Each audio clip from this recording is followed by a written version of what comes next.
Mesdames et messieurs, bonsoir. Dans l'actualité de ce mardi 26 décembre, le vœu du mois Ramadan, le président de la République adresse ses meilleurs vœux à la population. Bonsoir à tous et merci de nous rejoindre.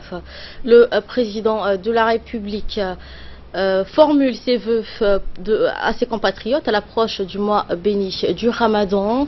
Le président de la République, son Excellence Ismaël Omar Guelleh, comme à l'accoutumée à l'approche du mois béni du Ramadan, formulé ses meilleurs vœux à ses compatriotes. Puisse Dieu exaucer vœux que le mois béni du Ramadan soit source d'intense piété à tous nos compatriotes, a indiqué le président de la République, souhaitant santé, bonheur et réussite à toutes les Djiboutiens et Djiboutiennes. Le chef de l'État a ensuite saisi l'occasion de l'approche du Ramadan pour exhorter ses compatriotes à tirer profit des vertus de ce mois béni du Ramadan pour raffermir davantage communion, leur cohésion et leur coexistence. Le mois béni du Ramadan a pleine vocation à concourir l'inspiration des peuples en matière de renforcement de solidarité, a-t-il fait remarquer. Favorable à l'idée que le mois béni du Ramadan puisse donc servir chez nous à supporter l'affirmation d'un plus grand patriotisme, terrain propice à notre détermination collective en vue du développement. Bismillahirrahmanirrahim. Alhamdulillahi Rabbil Alamin al-Qail fi muhkam al-tanzil. شهر رمضان الذي أنزل فيه القرآن هدى للناس وبينات من الهدى والفرقان. Le chef de l'État, son Excellence Ismaël Omar Guelleh, a exprimé ses meilleurs vœux aux Djiboutiens et Djiboutiennes et à tout le peuple de la nation islamique à l'occasion de l'avènement du mois béni du Ramadan de l'année 2017, 1438 Hijra, en demandant à Dieu Tout-Puissant de lui faire le mois de bonté et de bénédiction. Nous devons suivre l'exemple de notre prophète Mohammed, paix soit sur lui, ce qui était plus généreux que le vent envoyé et ce qui est le plus beau au mois béni de Ramadan.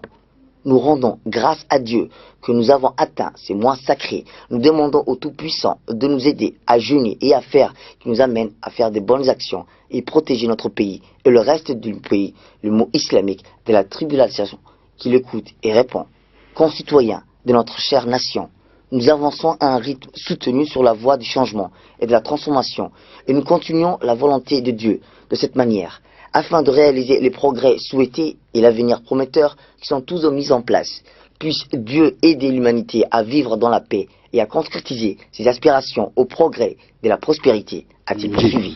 أيها المواطنون الأعزاء إننا نتقدم بخطى ثابتة على طريق التغيير. Autre nouvelle du pays, le ministre de la Santé, Dr Jamel El-Millouki, accompagné par l'ambassadrice auprès de la Suisse et représentante permanente pour les Nations Unies pour la République de Djibouti à Genève, Mme Khadra Hassan Ahmed, ainsi que la délégation de son département ministériel, a participé aux travaux de la 70e Assemblée mondiale de la santé à Genève, en Suisse, le 22 au 31 mai 2017. Au cours de ce déplacement, le ministre de la Santé a participé au groupe de travail de l'Assemblée nationale, de l'Assemblée en matière de santé avec ses pairs. Les points marquants de cette Assemblée mondiale de la santé a été l'élection historique du premier Africain à la tête de l'Organisation mondiale de la santé, Dr Tedros Adhanom Ghebreyesus. Un homme d'expérience qui fut ministre de la Santé et ministre des Affaires étrangères de l'Éthiopie. Le ministre de la Santé a eu l'occasion de féliciter le nouveau DG de l'OMS qui représente une fierté pour tout le continent africain et discuter généralement du renforcement du partenariat entre l'OMS et la République de Djibouti. Dr Tedros, et de son côté, remercie le soutien considérable et constant qu'il a reçu de la République de Djibouti depuis le début de sa candidature au poste de DG de l'OMS et a affirmé que son seul objectif sera de servir les États membres en contribuant significativement à la progression vers la couverture sanitaire universelle. Et dans le même optique, la délégation djiboutienne conduite par le ministre de la Santé, Dr Jamel El-Millouki, a eu une série de réunions bilatérales et multilatérales avec un certain nombre de partenaires, notamment le ministre de la Santé du Royaume d'Arabie Saoudite, avec qui le Dr Jamel El-Millouki a passé en revue les relations étroites qui lient les deux pays frères. Le directeur exécutif de l'ONU SIDAM, Michel Sidibé, qui a notamment félicité la volonté du département ministériel de rapprocher rapprocher les services de santé des populations les plus éloignées et difficiles d'accès en incluant également les activités de sensibilisation et prévention du VIH-Sida. Les hauts responsables également du Fonds mondial d'entretien a permis à clarifier le cadre de la coopération avec cette organisation internationale de financement de la lutte contre le VIH-Sida. Le paludisme également, la tuberculose, et de s'entendre sur la nécessité de statuer très rapidement sur les questions concernant le remboursement, la reprogrammation des fonds alloués et le transfert de l'unité de gestion du ministère de la Santé avant la fin de l'année 2017. Également, les hauts responsables du Gavi, l'Alliance du vaccin, avec qui le ministre a longuement discuté du partenariat actuel et la nécessité de renforcer afin de fournir de meilleurs services de vaccination et atteindre une couverture vaccinale maximale dans le pays. En outre, le ministre de la Santé, Dr Jamal El-Mokki, a eu des réunions de travail avec son homologue du Sénégal. Les discussions ont porté sur la coopération en matière de formation des médecins sur les différentes spécialités. Mais également le ministre de la Santé du Royaume du Maroc, celui de la Tunisie, avec qui le docteur Jamal El-Mokki a évoqué le souhait de notre pays de relancer les relations privilégiées en matière de santé, notamment sur le volet formation du personnel de santé. Autre nouvelle du pays, l'hôtel des officiers des armées a été inauguré jeudi matin par le ministre de la Défense chargé des relations avec le Parlement, M. Ali Hassan Badon, en présence du général de division Zakaria Cheikh Ibrahim, chef d'état-major général des armées. L'hôtel des officiers des armées était aménagé dans l'ancien bâtiment du foyer, la marine française, à l'ouest du carrefour de la Croix de la Lorraine. Rétrocédé à Djiboutien, il fut complètement rénové et équipé pour servir de centre polyvalent comme hébergement et centre de conférence. Arrivé sur le lieu, le ministre de la Défense et des Relations avec le Parlement, M. Ali Hassan Badon, a été accueilli sur place par le général Zakaria Cheikh Ibrahim, chef d'état-major général des armées. Étaient également présents nombreux officiers invités pour l'occasion. Le ministre de la Défense a pris la troupe, puis salué un à un les officiers présents. Il a ensuite procédé aux côtés du général Zakaria Cheikh Ibrahim la coupure du ruban marquant officiellement de l'hôtel des officiers des armées, dénommé colonel Hassan Bossamo Hassan. Les enfants du feu colonel Hassan Bossamo Hassan ont été invités pour la cérémonie. La délégation conduite par le ministre a procédé à la visite des locaux rénovés. Le ministre a pu constater et s'exercer au centre des fitness de l'hôtel.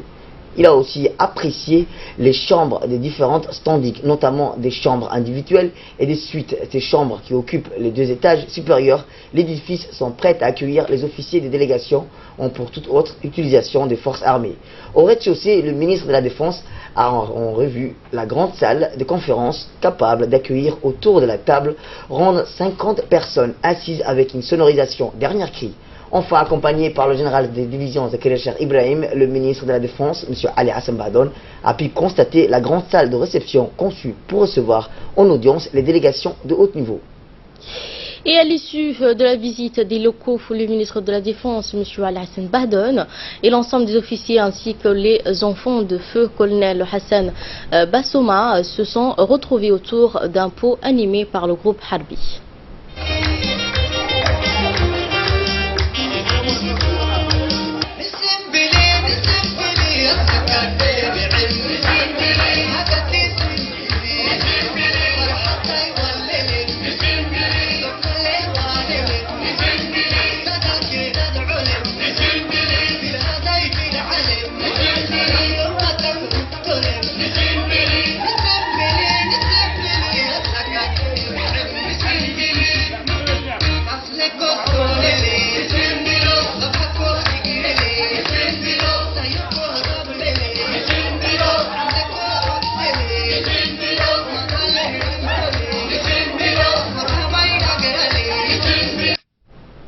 Toujours dans le nouvelle du pays, le ministre délégué chargé de la décentralisation, M.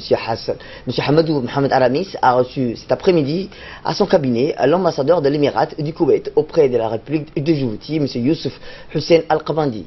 À cette occasion, le ministre a présenté à son interlocuteur le département dont il assume la charge de ses activités.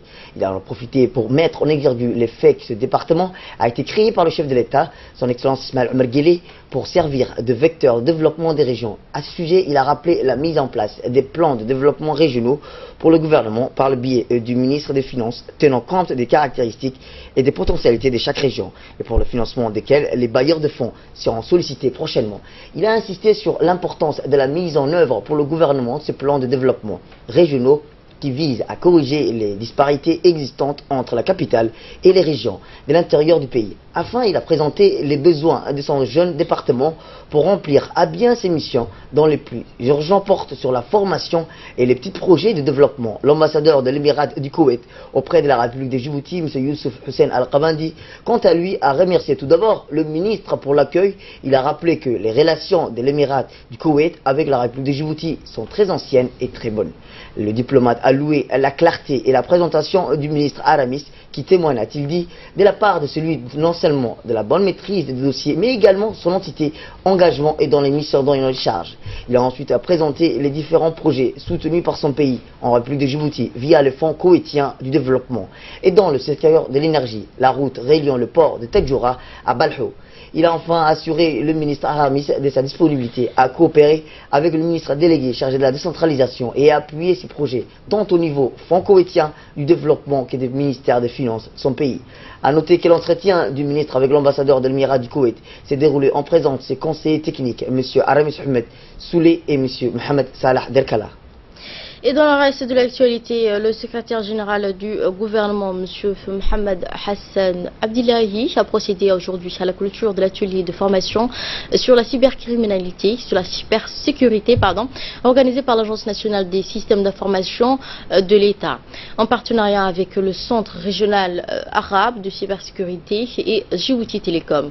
Rappelons que plus de 50 fonctionnaires de l'État spécialistes du système informatique des administrations publiques ont pu suivre les 2 sessions de cette formation dispensée par un expert tunisien et qui s'est clôturée le 25 mai 2017 au Palais du Peuple. Au moment du lever des travaux de l'atelier, les participants ont pu s'exprimer sur l'intérêt de la formation ainsi que ses nombreux bénéfices et avantages. Les uns et les autres ont mis l'accent sur la pertinence et sur l'opportunité de cette formation qui a permis entre autres d'apprendre à détecter les failles et les vulnérabilités des systèmes informatiques et d'envisager les contre-mesures ainsi que les ripostes nécessaires pour les remédier.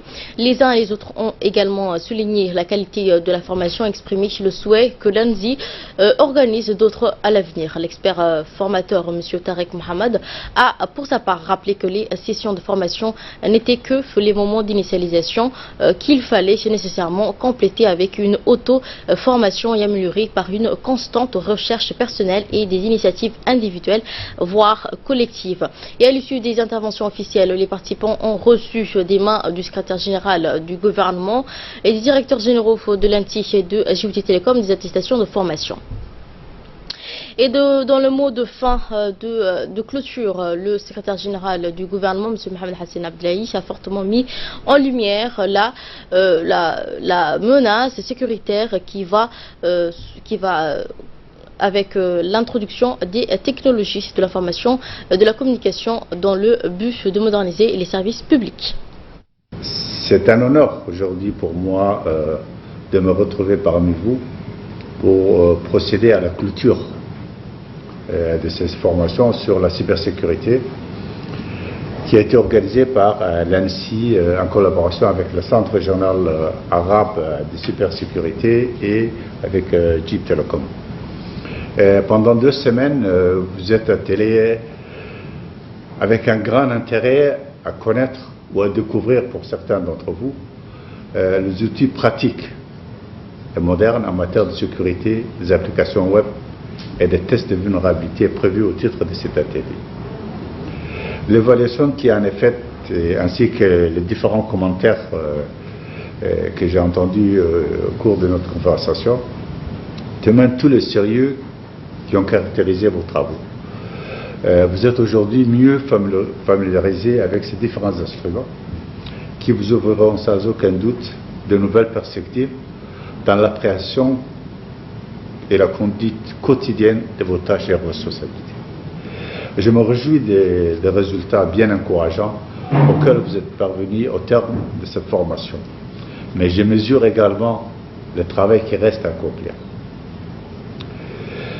Mesdames et Messieurs les participants, chaque fois que la technologie informatique est utilisée pour améliorer ou fournir de nouveaux services, elle amène par la même occasion de nouveaux risques qui permettent aux individus malveillants ou à des hackers la possibilité d'accéder, de modifier ou d'endommager des informations sensibles de notre pays. Dans ce contexte et en perpétuelle évolution, et l'introduction de nouvelles technologies de l'information et de la communication pour moderniser nos services publics, la sécurité prend chaque jour une importance nouvelle et un enjeu primordial de notre époque. Offrir des services dématérialisés et accessibles à partir de n'importe quel appareil, à n'importe quel moment et à tout moment et en toute confiance est un défi considérable que nous devons relever. Autre nouvelle du pays et dans le domaine du 40e anniversaire de l'indépendance, le secrétariat d'État, en collaboration avec la mairie de Djibouti et le comité national d'organisation des festivités du 40e anniversaire de l'indépendance, a organisé hier soir à l'esplanade du Palais du Peuple les finales des danses modernes et du jeu vidéo. La soirée riche en couleurs a vu la participation du secrétaire d'État à la jeunesse et au sport, M. Hassan Mohamed Kamil, du ministre de l'énergie, ainsi que de la maire de Djibouti-Ville, Fatouma Awal Ousmane, du secrétaire général du secrétariat à la jeunesse et au sport, Mohamed Ahmed Farah, du conseiller à la présidence à la question de la jeunesse, M. Ali Mohamed Ato, ainsi que plusieurs membres du secrétariat d'État à la jeunesse et au sport et de la mairie, ainsi que du comité national d'organisation des festivités du 40e anniversaire de l'indépendance. La soirée était riche en couleurs, en émotions et diversité. La foule venue des quatre coins de la capitale a envahi l'esplanade où s'est déroulé l'événement. Après avoir entonné l'hymne national, les troupes folkloriques ont mis de l'ambiance sur scène pour accueillir convenablement les officiels devant de disparaître, laisser place aux acteurs concernés et attendus de la soirée. Et sur ce, la compétition de danse moderne a débuté. La compétition réunissait trois grands groupes de danse hip-hop, s'agissant de Jeanne Dangela, d'Al-Hiba, du Quartier 4. Chaque groupe avait un temps respectif pour montrer l'étendue de son talent et convaincre les jurys. Au final, à la suite d'une très belle démonstration, surtout avec l'introduction du morceau djiboutien, le Quartier 4 a logiquement remporté le titre du meilleur groupe de danse moderne. Les jeunes d'Anguilla, qui ont également brillé ce soir, ont assuré la seconde place. Donc Al-Hiba, la troisième. Sans perdre du temps, la finale des jeux vidéo a démarré aussitôt, opposant le CDC de Quartier 4 à celui de PK12. Le match était projeté sur un écran géant devant une foule toujours en ébullition. Écoutons à présent les organisateurs de la finale de danse moderne et de jeux vidéo. La caravane de l'indépendance a débuté le 18 mai à J-40 du jour J de l'indépendance.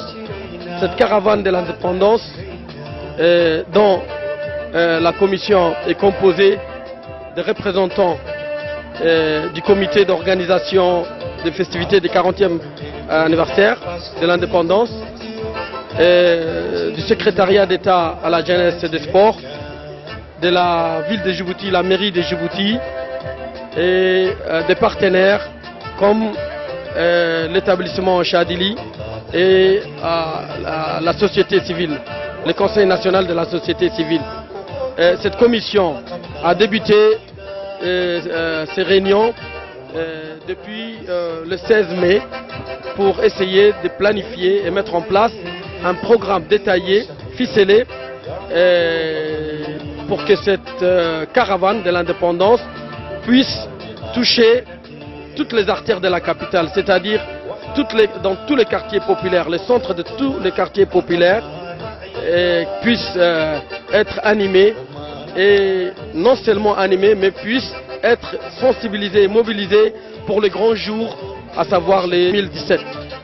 Et comme vous voyez ce soir, c'est une des plus importantes soirées de la caravane de l'indépendance, c'est-à-dire nous avons fusionné deux grands programmes, à savoir la finale d'un concours de jeux vidéo organisé par le secrétariat d'État à la jeunesse et un concours de danse moderne aussi.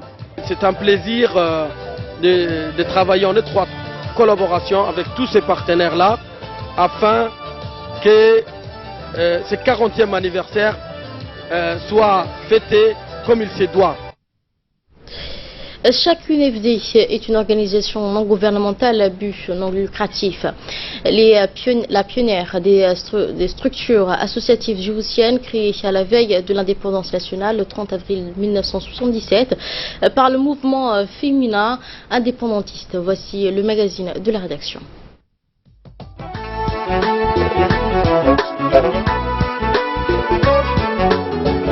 L'UNFD est une organisation non gouvernementale à but non lucratif, la pionnière des structures associatives djiboutiennes créée à la veille de l'indépendance nationale le 30 avril 1977 par le mouvement féminin indépendantiste. L'UNFD est la seule association dans notre République qui s'est donné comme objectif d'améliorer la situation économique et sociale de la femme djiboutienne. De 1977 à 1999, l'UNFD était présidée par Feu Aïcha Bourré, une mère qui a lutté pour les droits des femmes djiboutiennes. En effet, très tôt, consciente des défis à relever et sous l'impulsion de Feu Aïcha Bourré, paix à son âme, toutes les premières de l'UNFD furent d'œuvrer inlassablement aux côtés du gouvernement, une de lever les différents obstacles empêchant l'épanouissement et l'émancipation des Djiboutiennes. En 1999 fut la passation de la présidence de l'UNFD entre Feu Aïcha Bourré et la première dame du pays, Mme Khadr Mohamed Haïd, à la résidence à Remous dans la joie et l'ambiance. La première dame du pays, présidente de l'UNFD, Mme Khadr Mohamed Haïd, s'est lancée à œuvrer dans les domaines de lutte contre l'analphabétisme, lutte contre la pauvreté, l'insécurité alimentaire, lutte contre les MGF, promotion et protection des droits humains, protestation de l'environnement, l'amélioration des conditions de vie de la femme en milieu rural, promotion de l'entrepreneuriat féminine. Pour la première dame, la solidarité humaine est une priorité suite à la catastrophe survenue avec l'inondation de l'oued d'Ambouli en 2004. La première dame lance un appel à la solidarité pour apporter l'assistance nécessaire aux sinistrés. Un deuxième appel à la solidarité est lancé en 2007 par la première dame pour venir en aide aux victimes de la sécheresse. Cette collecte consistait à la collecte des fonds des vivres s'adressant à la population et les commerçants de la place. Toujours dans le cadre de la solidarité, l'UNFD, à sa tête, la première dame du pays, a collecté 28 millions en faveur de la population de la Palestine meurtrière par l'offensive de l'armée. Pour nos orphelins, la première dame se met en premier rang pour la contribution des ACA. Les handicaps font partie de notre société, le soutenir est un devoir et dans ce sens que la première dame a donné un don de matériel pour les handicapés au sein de l'UNFD. Ces matériels est généralement composé de motos ainsi que divertissements matériels qui vont les servir dans la vie quotidienne. Autre que l'éducation et la formation pour les filles déscolarisées, l'UNFD a mis en place la cellule d'écoute et d'orientation pour les femmes afin de lutter contre la violence faite aux femmes. La cellule d'écoute qui a été inaugurée par le président de la République, M. Ismaël Omar Guelleh, vu le progrès de l'UNFD ces dernières années, les différentes premières dames du pays voisins ont visité les locaux de l'UNFD et la pouponnière d'Ariel. La première dame de l'Éthiopie et la première dame de Turquie, celui du Rwanda et enfin celui des Zanzibar qui ont visité lors de leur déplacement à Djibouti. À l'heure où on fête le 40e anniversaire de notre pays, l'UNFD a organisé une foire à la place de l'indépendance. Cette foire a été présidée par le Premier ministre en présence de la première dame du pays, Mme Khadr Mohamed Haïd. Cette exposition encourage le savoir-faire de notre concitoyen.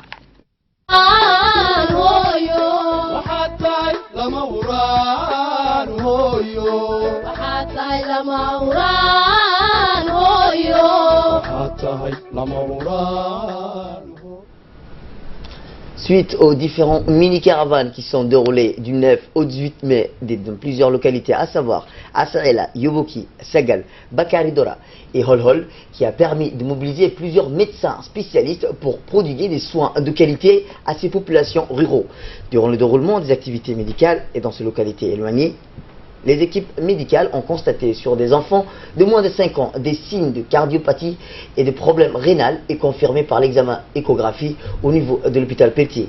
C'est dans ce contexte que ces enfants nécessitant des soins plus approfondis sont transférés durant la journée du 24 mai dans le service pédiatrique de l'hôpital général Pelletier et ont été pris en charge gratuitement par les équipes médicales dirigées par Dr Fouzia conformément aux instructions du ministre de la Santé, Dr Jama Miouki.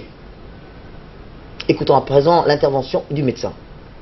Avait présenté le même tableau et sur lequel il était décédé. Donc le dépistage a été lancé et le diagnostic, une fois posé, il aura son traitement. Aussi pour les maladies rénales, c'est des enfants qui ont été bilantés. Nous attendons actuellement les résultats pour démarrer aussi les traitements. Pour vous dire que cette mini-caravane a permis de dépister des pathologies qui sont quand même assez lourdes. C'est des enfants qui, s'ils n'avaient pas eu ce dépistage de spécialistes, auraient pu, par exemple pour ce cas de cardiopathie, ne pas vraiment, qui pourrait être amené à un décès parce que c'est un enfant qui, pour avoir un ordre de grandeur, avait sa fonction cardiaque qui était diminuée du 2/3. Donc il n'aurait pas pu passer le cap. C'est l'une des raisons qui nous font dire que cette mini-caravane a été un réel succès et qu'elle a permis ce dépistage. Pour cela, nous remercions le ministère de la Santé et à cette tête le ministre de la Santé, Dr Jamel El-Miokié, qui a organisé et qui a eu l'initiative de cette caravane. Et nous sommes plutôt contents en tant que médecins d'avoir servi notre population et d'être amenés à poser ces diagnostics et amenés à, si on peut dire, sauver quelques patients. Toujours dans le ministère de la Santé, dans l'équipe d'hygiène de centres médico-hospitaliers de Dikil, a mené des activités de pulvérisation dans les chefs-lieux de la région de Dikil. À cet effet, ces opérations de pulvérisation spatiale répondront dans les cadres d'élimination des moustiques, d'autres vecteurs apparentés, mais à réduire la multiplication des moustiques qui font le facteur de transmission du paludisme. Notons toutefois que ces interventions visent à apporter des solutions appropriées en matière d'hygiène et de réduire l'impact des conséquences néfastes qui peuvent générer des éventuelles épidémies. Ces activités s'inscrivent dans les cadres de la lutte contre tout genre d'épidémies, nuisant la santé des populations rurales des régions. Le FAO a organisé un atelier de formation en appui technique à la commercialisation et transformation des produits laitiers par les mini-laitiers, dans la foulée du conseil régional de Tadjoura, à Tadjoura, en République de Djibouti, Tadjoura, le 23 au 25 mai 2017. Cette initiative s'inscrit dans le cadre d'un programme décrochard, projeté sécurisation du système postoro, Project Ekachar, financé par l'Union européenne et mis en œuvre par cette cérémonie. La clôture fait suite à un atelier de formation de 3 jours qui a vu la participation de plus de 60 acteurs impliqués directement et indirectement dans la filière laitière des régions du Nord, de la République de Djibouti, Tadjoura et Obok, a permis de renforcer les capacités des acteurs agro-éleveurs et contribuant ainsi à améliorer les conditions de vie agro-posteurs, tout en permettant de promouvoir la filière laitière par le renforcement des capacités organisationnelles et par la mise en place et le fonctionnement d'un mini-laitière dans la région de Tadjoura. Écoutons à présent le représentant de la FAO sur cet atelier de formation en appui technique à la commercialisation.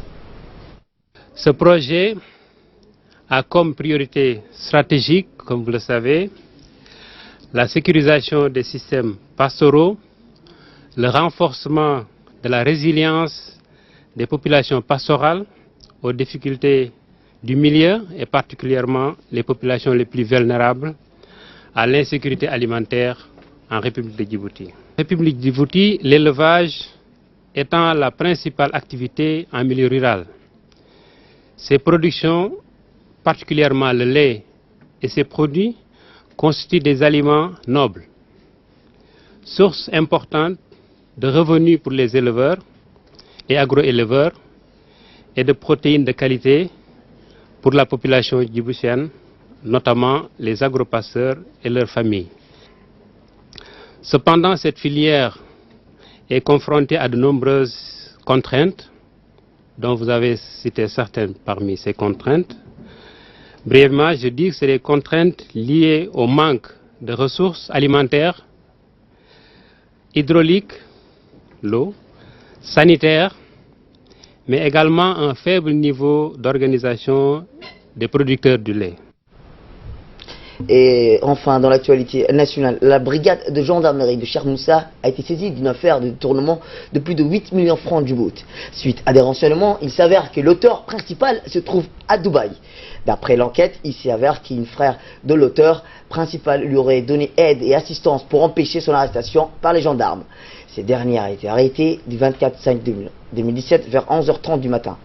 ces affaires, l'auteur a remis une somme importante de 2 millions de francs du bout qu'il avait caché au-dessous du lit et de sa chambre à coucher dans le but d'utiliser comme pension alimentaire durant son absence à l'étranger. Lors de son interrogatoire, ce dernier avoue que son frère, auteur principal, lui avait passé une somme de 2 millions de francs qu'il a mis la totalité de cette somme dans son compte bancaire, la dite comme saisie par les gendarmes de la brigade de la gendarmerie de Cheikh Moussa. Un avis de recherche a été lancé contre l'auteur principal quand son frère complice de ce détournement. Il sera présenté incessamment à la justice pour répondre plutôt ses actes. C'est la fin de notre édition. Merci à vous de nous avoir suivis. Restez avec nous pour la suite de nos programmes télévisés.